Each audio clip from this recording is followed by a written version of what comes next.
Capítulo 2. Voy a leer del versículo 21 al 24.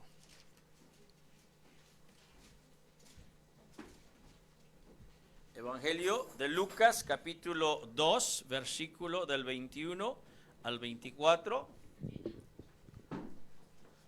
Bendito sea el Señor. Yo sé que la mayoría tienen la versión 1960, Reina Valera. Yo voy a estar leyendo la versión 2018. Así es que si ven un poquito de orden algunas palabras, es precisamente por eso. Amén. Así dice la palabra del Señor en el nombre del Padre, del Hijo y del Espíritu Santo. Cuando se cumplieron los 8 días para circuncidar al niño, llamaron su nombre Jesús, nombre que le fue puesto por el ángel antes que él fuera concebido en el vientre. Cuando se cumplieron los días de la purificación de ellos, conforme a la ley de Moisés, llevaron al niño a Jerusalén para presentarlo al Señor. Así como está escrito en la ley del Señor, todo varón que abre la matriz será llamado santo al Señor. Y para dar la ofrenda conforme a lo dicho en la ley del Señor, un par de tórtolas o 2 pichones de paloma. Oremos. Maravilloso Señor, esta es tu santa y bendita palabra, y gracias por tu presencia en medio nuestro, Señor. Que seas tú, oh Dios, Espíritu Santo, fiel revelador e inspirador de la palabra bendita, iluminando la mente de cada uno de los que estamos acá y los que nos estén viendo por nuestra página social. Y que, Señor, esta palabra penetre hasta lo más profundo del corazón y haga según lo que tú has dispuesto, para la gloria de Cristo, y en su nombre te pedimos. Amén. Tome asiento, por favor. En el calendario cristiano comienza hoy el día lo que se llama la temporada de Adviento. Navidad es un día y es una temporada. La temporada comienza con el primer domingo de Adviento. Y en esta temporada celebramos la encarnación de Dios. El Dios Todopoderoso vino y tomó forma humana, tomó carne. Ahora, contrario a lo que de repente algunos de ustedes o muchos piensen allá afuera, esta temporada, esta celebración de Adviento no la inventó la Iglesia Católica Romana, pues comenzó a comienzos del VI siglo, cuando la Iglesia Católica ni existía todavía. La Iglesia Católica Romana surge después del gran cisma, después del año 1000. Ahora, el Adviento se celebra precisamente para recordar que Cristo vino y que Él va a volver.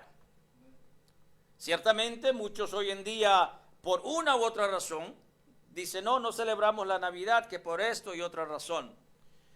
Y por eso, y la semana que viene les voy a dar en la escuela dominical, tengo un examencito para los que vengan. Y el que me saque 100 en ese examencito relacionado a la primera venida de Cristo, les tengo un regalo. Capaz que les sea suficiente para una carne asada, un platito de comida, pero tiene que sacar 100. Tiene que sacar 100. Y yo puedo decirles que yo puedo traer a 60, 80% de los pastores y muchos de ellos no lo van a pasar. Así que no se sienta mal si usted no lo pase. Porque muchos desconocen muchos de los detalles relacionados a la primera venida de Cristo. Y aquí buscamos enfatizar que Cristo vino a nosotros y buscamos hacerlo de distintas maneras. Entonces, hay 4 velas ahí y uno representa esperanza, otro representa precisamente el gozo que Cristo nos da, otro representa el amor que Cristo nos da y también la paz que Cristo nos da. Cada uno representa eso. Y es un tiempo para recordar, porque hay tantos cristianos que viven precisamente sin esperanza, viven sin gozo, andan caminando con cara de limón todo el tiempo. Y cómo no, si viven en el consumismo y el materialismo, viven sin amor, Conocen el amor que el mundo les ha vendido, pero el amor que sobrepasa todo entendimiento no la tienen ni la entienden. Estoy hablando gente de la iglesia. Y la paz, ni digamos. No tienen paz, aunque dicen que conocen al Rey de Paz. Realmente no la conocen porque no lo conocen ni lo tienen en su corazón. Por eso utilizamos esta temporada para recalcar estos 4 beneficios que cada creyente debe tener. Es inconcebible que un creyente no tenga esperanza, no tenga gozo, no tenga amor, no tenga paz. Pero esa es la realidad de la mayoría de las personas en las iglesias. Ahora, es un tiempo de expectación y de preparación. Expectación porque estamos esperando ansiosamente la ocasión para celebrar su primera venida. Pero mientras estamos en esa expectativa, estamos a la misma vez preparándonos, preparando nuestros corazones más que cosas materiales o la comida, porque muchos vuelven la celebración de la Navidad como tiempo de familia. No es tiempo de familia, es tiempo para recalcar que Dios vino a nosotros. Está bien que usted celebre con su familia, pero siempre y cuando no se olvide que la razón de la Navidad es Jesucristo. No es su familia, no es su mamá, no es su hijo, no es su nieto, es Jesucristo.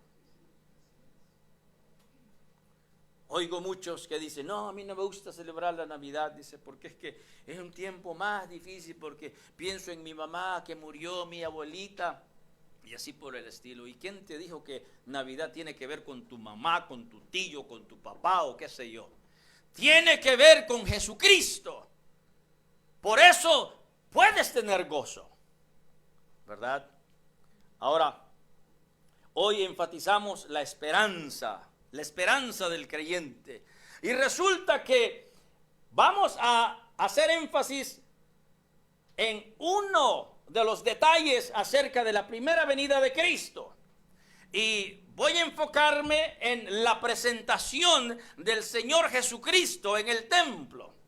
Ya que hoy tenemos algo muy especial, ¿verdad? Vamos a dedicar, a presentar a Tiago Reyes al Señor. Y vamos a utilizar la presentación del Señor precisamente para celebrar la ocasión y a la misma vez recordar la importancia de esto. Entonces, con el favor del Espíritu Santo, me voy a enfocar en eso, haciendo énfasis en 4 cositas rápidamente. Primero, les voy a dar un breve contexto de la historia bíblica antes de la presentación del niño. Les voy a hablar del mandato de Dios de circuncidar y de dedicar a los primogénitos. Y también les voy a mostrar la obediencia de José y María al dedicar al niño. Y por último les voy a dar una breve explicación de la práctica de dedicar a los niños en las iglesias cristianas. Ahora, la Biblia nos informa entonces que el ángel Gabriel visitó a una joven virgen. Y esto es importante recalcar, que era virgen, en una aldea de Nazaret. Y esa virgen se llamaba María. Jovencita, se cree que tenía alrededor de unos 14, 15, 16 años.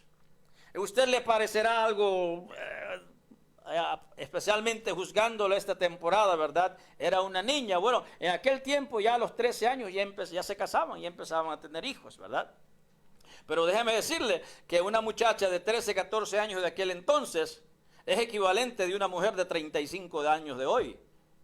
¿Por qué? Porque hoy las mujeres crecen y tienen 35 años y se comportan como teenagers en sus decisiones.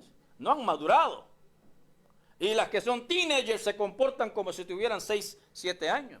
No tienen madurez. Porque no se les inculca las cosas que se le inculcaban en aquel tiempo. Y no digamos en el trabajo. Right? Una muchacha de 13, 14 años en aquel tiempo te sabía manejar una casa. Hoy una mujer de 35, 40 años con costo se sabe bañar. No lo digo en todo, pero en muchos casos. Esa es la realidad que vivimos hoy en día. Y la culpa es de los padres porque no le enseñamos a nuestros hijos, ¿verdad? Ahora bien, estaba esta jovencita virgen, vino el ángel Gabriel y le dijo: salve muy favorecida, el Señor sea contigo. Y le dijo: vas a concebir un hijo por obra del Espíritu Santo y vas a llamar a este niño Jesús. Ahora, en ese tiempo, tiempos después, el emperador romano emitió un edicto, ¿verdad?, de que todos tenían que participar de un censo. Quería más billete, ¿verdad? El gobierno quería más dinero, el gobierno romano. Y una de las mejores maneras es saber cuánta gente hay, cuántos adultos, cuántos niños, cuántas familias. Y de esa manera cobrar impuestos, ¿verdad? Entonces, según esa orden, todos tenían que ir de su lugar de procedencia, y José, siendo de la familia de David, y María también, pero el énfasis era en el varón, en el que iba a ser, en este caso, ya estaban comprometidos y legalmente no estaban casados, aunque no se había llevado la ceremonia. Ya María le pertenecía a José. Y por ende tenían que ir a Belén, y estando allá pues se cumplió el tiempo en que María dijo: ay, tengo dolor. Y aquí el niño dice: ustedes, las mujeres que han estado embarazadas, saben, ¿verdad? Cuando el niño dice: me voy, tengo que salir, a salir se ha dicho. Aunque la enfermera o el doctor dice: aguanta. Bueno, el punto es de que el niño nació en Belén. El Mesías de Israel, el Mesías del mundo, nació en Belén. Ahora, como personas consagradas al Señor, José y María, cuando analizamos la historia bíblica, nos damos cuenta de que se quedaron allí en Belén, cerquita de Jerusalén, pues Jerusalén está como a unos 10 millas de Belén.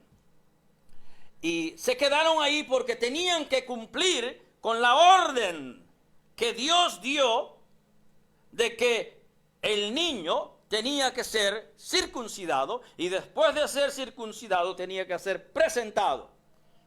Y María no solamente iba a dar a luz y ok, vámonos para Nazaret. No, es un proceso que la ley exigía que tenía que pasar, ¿verdad? Y entonces estaba esta orden, el Señor ordenó: todo primogénito tiene que ser presentado al Señor. En sí, según la ley, todo varón tenía que ser presentado, todo varón judío. Lo vemos primeramente en Génesis 17:12, y luego en Levíticos 12:3 dice: vas a dedicar al Señor todo varón y todo primer nacido. Eso lo encontramos en Éxodo 13, versículo 2 y versículo 12. Y tenía que ser circuncidado específicamente en el 8º día. Y después tenía que ser presentado al Señor. Ahora, el Señor Jesús sabemos que era judío. Hoy dicen los palestinos y los que apoyan a los palestinos, que son árabes, no son palestinos, realmente son árabes. Dice: Jesús era palestino, dice. ¿Qué se están fumando? ¿Qué historias se están leyendo? ¿A quién quieren engañar? A los tontos, ¿verdad? Y ahí en las escuelas le enseñan barbaridades y creen eso. Pero todo el mundo y su mamá sabe que Jesucristo era judío. Sus padres eran judíos, vivían en tierra judía. Cristo mismo se identificó como judío. Como judío, él tenía que ser circuncidado al 8º día. Y siendo el primer hijo de José y de María, porque María tuvo más hijos, nos dice la Biblia, entonces tenía que ser presentado. Ahora bien, aquí vemos la obediencia de José y María, ¿verdad? Ahora, muchas personas, la Biblia tiene muchas órdenes y normas que Dios exige a aquellos que dice que le siguen y le buscan, ¿verdad? Pero muchos de ustedes, probablemente usted es uno de ellos, opta por esta sí, esta no. Hay muchos mandamientos que usted simplemente no quiere cumplir. ¿Por qué? Porque usted es un rebelde, una rebelde. Right? Pero José y María no eran de ese tipo. Ellos, aunque no estaban cerca de su casa en Nazaret, que está lejos, alrededor de 100 millas de Belén y de Jerusalén, ellos se quedaron ahí. No tenían todos los recursos, mas sin embargo, ellos buscaron cómo agradar al Señor donde estaban y a pesar de las circunstancias en que estaban. No buscaron excusas, como muchos en la iglesia buscan excusas para no cumplir con lo que Dios les pide. Y capaz que usted sea uno de ellos. José y María no eran así. El versículo 21 nos dice que el niño fue circuncidado cuando se cumplió el 8º día. Y en ese mismo día lo llamaron Jesús, porque ese era el proceso. El mismo día donde lo iban a circuncidar, era en ese día cuando se le nombraba. Este niño se va a llamar tal, decía el papá. El papá que lo hacía. Hoy ahora son las mamás que hacen todo, ¿verdad? Porque los hombres han perdido toda autoridad. Con la feminización de los hombres y la masculinización de las mujeres, hay un caos en los hogares. Pero no era aquel tiempo. Era la responsabilidad del varón. Y él decía, se va a llamar tal. En este caso no había opción. Ya el ángel le había dicho, se va a llamar Jesús. Ahora, yo no sé quién fue el que tomó la decisión de llamar a Tiago. Tiago, ok, ustedes ahí después hablaremos, pero ya es muy tarde, ya tiene su nombre. Pero el punto es que responsabilidad del padre. Y el nombre tenía que significar algo, no como hoy en día que la gente agarra palabra aquí, palabra, y hace un nombre y no significa nada. Y por eso el hijo crece y no es nada. Porque hoy todo se hace a la preferencia y siguiendo la moda del mundo. Y ocurre en las iglesias, ¿verdad? Ahora, nos dice que en el versículo 22, que cuando se cumplieron los días de la purificación de ellos, conforme a la ley del Señor, llevaron al niño a Jerusalén para presentarlo al Señor. Ok, lo circuncidaron y lo nombraron. Esto sucedía en la casa. En la casa donde estaba quedándose José y María, ahí fue circuncidado el niño. La circuncisión no se hacía en la sinagoga o en el templo, se hacía en la casa. Ahora, la presentación era algo muy diferente, por eso el texto nos dice que fue llevado a Jerusalén.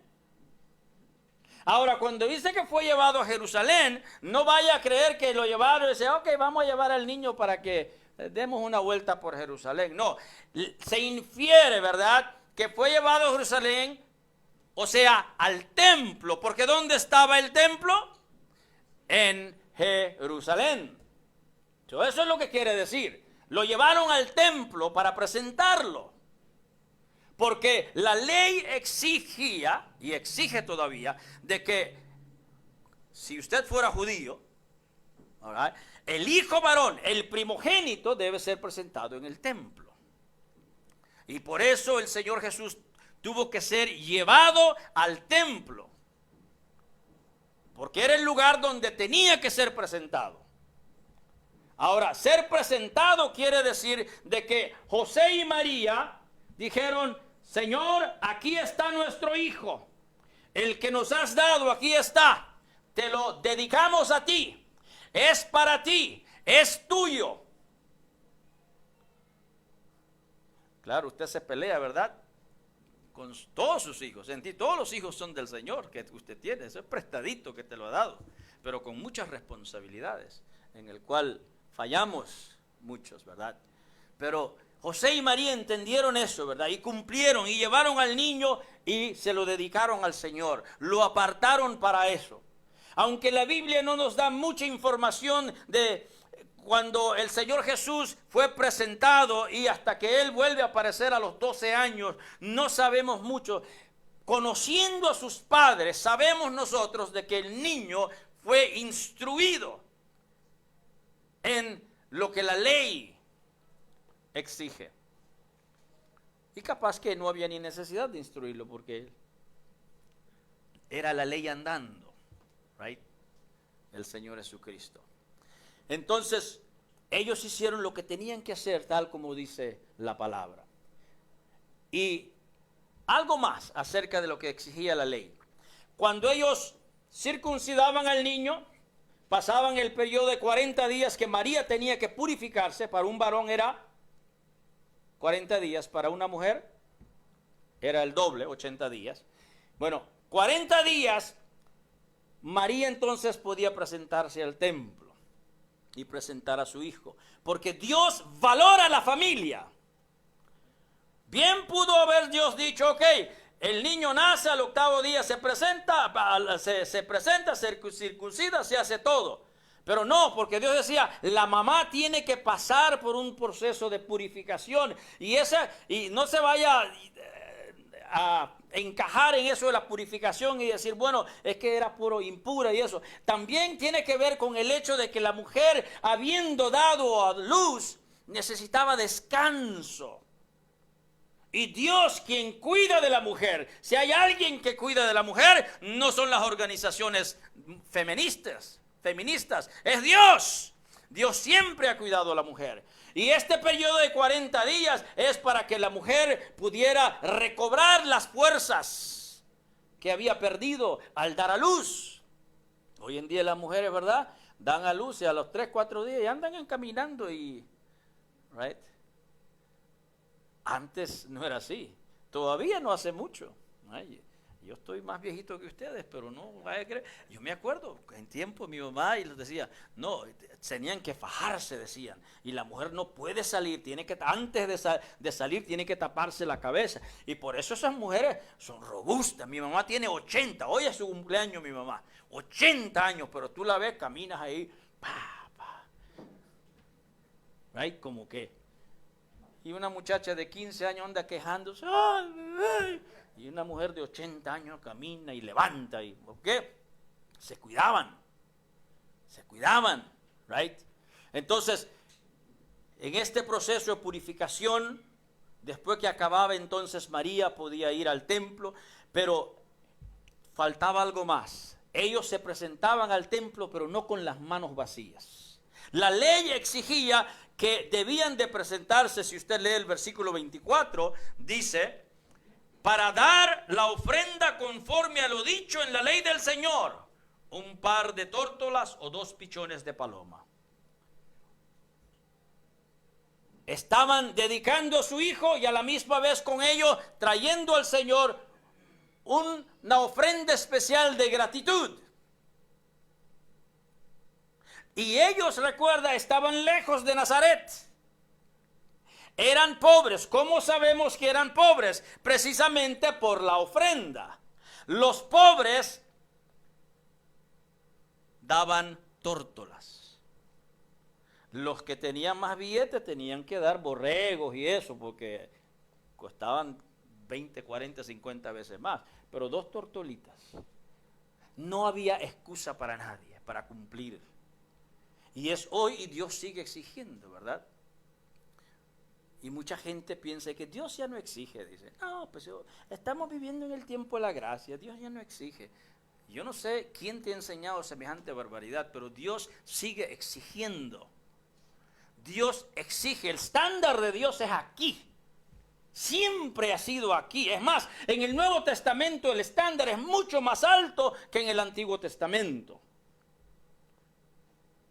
Pero usted ha creído que la gracia de Dios es barata y el amor de Dios le da licencia a usted para vivir conforme a lo que usted quiere vivir. Pero eso no es lo que enseña la Biblia. Es lo que le han enseñado a usted. José y María entendieron todo eso y cumplieron. Y eso me lleva al punto final, porque está diciendo, ¿cuándo va a acabar? Ya voy a acabar, tranquilo. Al punto final. ¿Por qué dedicamos niños entonces en la iglesia si nosotros no somos judíos? Bueno, algunos de ustedes de repente tienen sangre judía y ni saben, haga su DNA, right, brother? Yeah. Bueno, surge esta práctica de presentar a los niños cuando hay un rompimiento, ¿verdad? Cuando viene la Reforma y se rompe con la Iglesia Católica Romana. Y aún antes de eso estaba el movimiento anabautista, ¿verdad? Y ellos rechazaban el bautismo de infantes, bautismo de bebés, porque decían, eso no es bíblico. Y ciertamente no es bíblico bautizar niños. No lo es. Entonces, en vez de bautizar niños, dice, vamos a presentarlo, vamos a dedicarlo al Señor. Y hay antecedente bíblico, evidentemente, para eso. Aunque nosotros no seamos judíos, tenemos razones bíblicas para traer a nuestros hijos y presentárselo al Señor, dedicárselo a Él. Por eso la iglesia cristiana, en las iglesias cristianas se hace, ¿verdad? Se dedica a los niños, se presenta. Qué bueno que el hermano me dijo, pastor, no he dedicado todavía al niño. Lo ideal es de que, en cuanto nazca, Señor, este es tuyo. Pero bueno, cualquiera que haya sido la razón, pues yo he presentado niños más grandes todavía. Right? Porque la gente muchas veces anda y no entiende estas cosas hasta que cuando entiende dice, yo debo. O por una u otra razón se le pasó. Pero el punto es, qué bueno que usted lo está haciendo. Porque Tiago no es de ustedes, es del Señor. Pero eso trae una responsabilidad bien grande. Antes que les hable de la responsabilidad rapidito, Salmo 127, 3 dice, he aquí, heredad del Señor son los hijos, recompensa el fruto del vientre. Hoy en día los jóvenes no quieren tener hijos, tienen 20 gatos, 20 perros en sus apartamentos, pero niños no quieren, dice. Espérate, mira, entre ustedes, en Apocalipsis dice que al final de los tiempos, Dios va a utilizar las bestias para atacarlos. Que se sigan enamorando de esos perritos y animales. Y yo no tengo nada en contra de los perros y eso, pero eso sí, los hijos vienen primero. Y no quieren tener hijos, porque no entienden de que los hijos son bendición, ¿verdad? Y usted de repente no piense que los hijos son bendición, ¿verdad? Especialmente cuando tenemos hijos rebeldes, ¿verdad? Cabeza dura, dice, ay Señor, ¿por qué este? Mira cómo me salió. Tranquilo. Ahora, pero te salió así porque, ahorita te cuento por qué. Pero son bendición los niños, ¿verdad? Y tenemos que entenderlo de esa manera. Ahora, nosotros traemos los hijos a Dios y se lo dedicamos, se lo presentamos, ¿verdad? Pero al hacerlo, estamos nosotros poniendo nuestra esperanza en que ellos sigan la luz que es Cristo, que sigan el camino angosto, que sigan el camino de la vida eterna. Esa es nuestra esperanza. Espero que ustedes al traer a su hijo y presentarlo, hayan sido motivados por eso, ¿verdad? No por hacerlo por hacer, sino porque ustedes desean como padres que este niño, si Cristo no viene pronto, crezca y sea un joven y después un varón de Dios. Que ese es el deseo, ¿verdad? Entonces, prometemos con esa esperanza 3 cosas ante Dios. 1, dirigir al niño a los pies de Cristo. Es la responsabilidad de ustedes, no es la responsabilidad del pastor o el pastor Fernando, otros pastores o de la escuela dominical. Es de ustedes. La responsabilidad de ustedes de dirigir sus pies a los pies de Cristo, al conocimiento del Señor. 2, instruir y formar al niño con la palabra de Dios.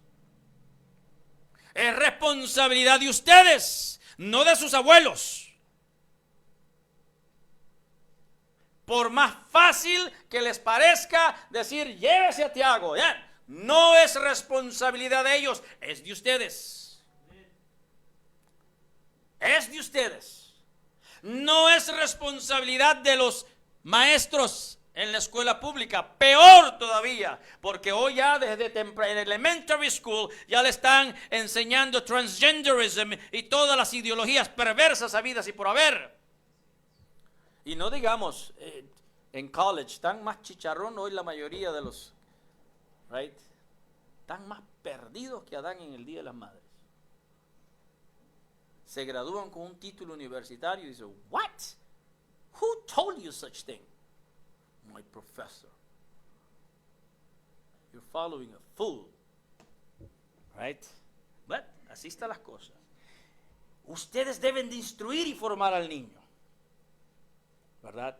Y tercero, que ustedes van a disciplinar y castigar al niño conforme a la palabra de Dios, no conforme a tu tradición. Bueno, mi papá y mi mamá a mí nunca me dio pau pau. Los psicólogos dicen que no hay que darle pau pau, que no hablarle fuerte. Pues alístate porque te viene.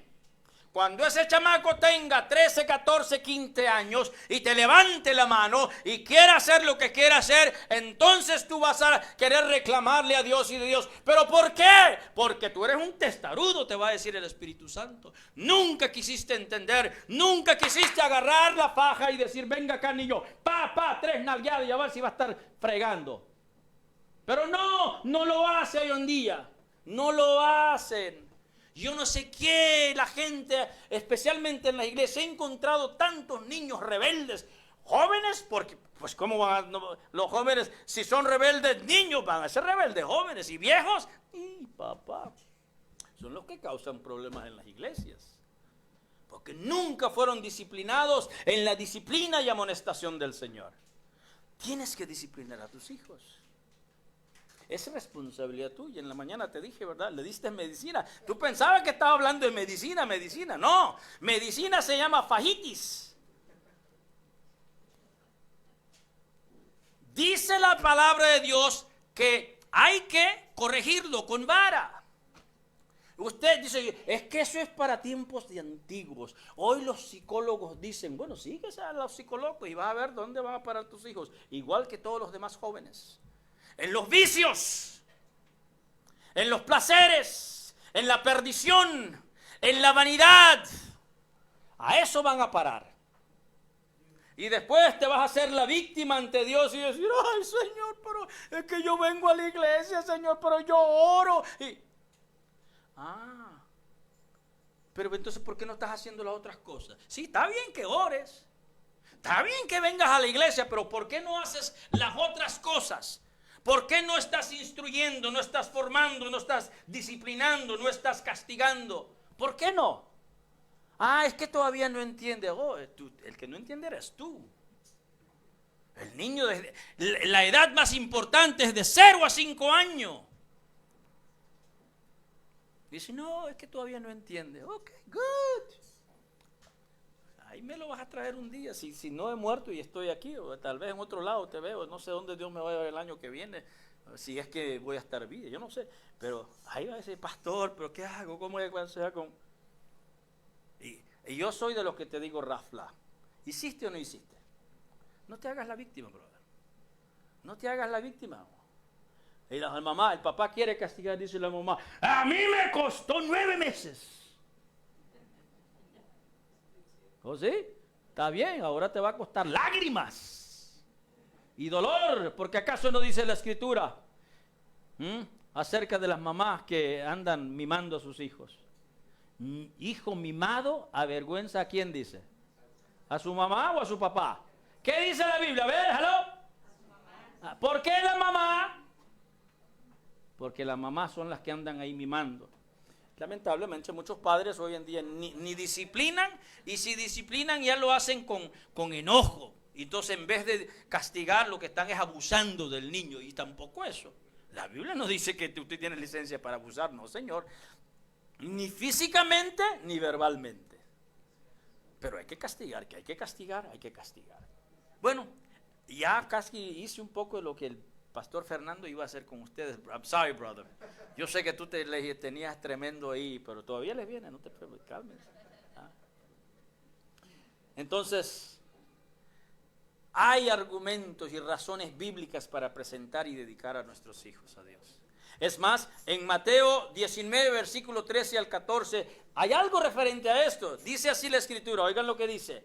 Entonces le fueron presentados unos niños para que pusiese las manos sobre ellos y orase.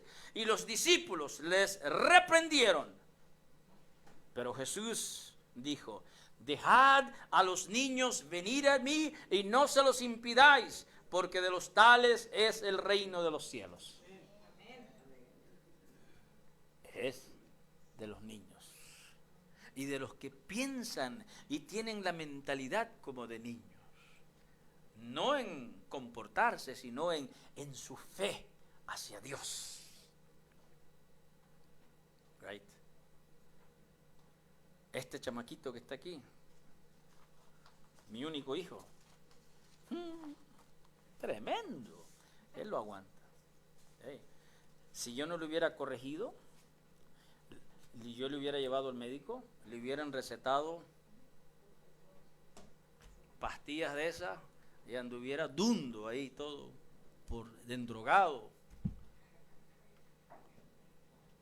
Pero ¿sabe lo que yo le receté? Medicina, brother. Le receté medicina. Y este niño, ahí donde lo ves, sentados ahí, desde cero, sentadito, la niña al lado de él, no se me levanta. Y no, aquí no está, ¡ya! No, calladito. Y yo solo tengo que voltear a ver así, and that's it. Y si yo le pregunto, voy al siguiente paso, George, ¿necesitas ir al baño? Él ya sabe lo que eso significa. Yo me lo llevo al baño y me lo sueno. Se comporta. Nunca hemos ido de iglesia en iglesia, tranquilos ahí. ¿Por qué?